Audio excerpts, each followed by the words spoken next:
Melilit di tiang rumah, evakuasi ular piton 6 meter mencekam. Ular piton sepanjang kurang lebih 6 meter gempar warga Lorong Serasan 2, Kecamatan Seberang Ulu 2, Palembang, Rabu 11 November 2023 siang. Ular tersebut ditemukan di atas atap rumah seorang warga bernama Ferdi, 40 tahun. Evakuasi mencekam tak mudah bagi warga untuk mengeluarkan hewan berbahaya tersebut. Dilansir dari Sripuku.com, Ferdi selaku pemilik rumah dibikin panik dan berteriak. Warga sekitar dengan cepat mendatangi lokasi. Meski sudah mencoba melakukan evaluasi ular tersebut, akhirnya warga memutuskan menghubungi PBK. Dikatakan Ferdi mulanya ia curiga melihat kumpulan hitam di atas rumah. Ketika hendak dievakuasi, Ferdi melihat petugas PBK cukup dibikin repot. Pasalnya ular tersebut melilit di tiang rumah Ferdi. Kini ular tersebut dibawa ke BKSDA untuk dilepaskan di habitnya. Pertama kali di ular tuh aku lagi bangun nak mandi, nak bergawe.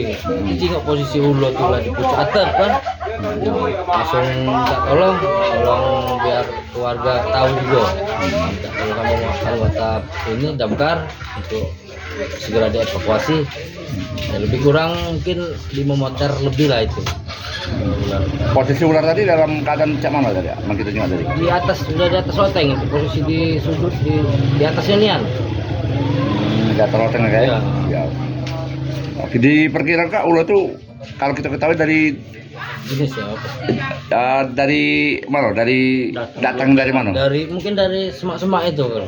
Dari hutan-hutan itu kan. Oh, di samping rumah kita ini lah guys. Nah di sini ada katik yang nero ular. Ular liar kayak itu. Oke, siap.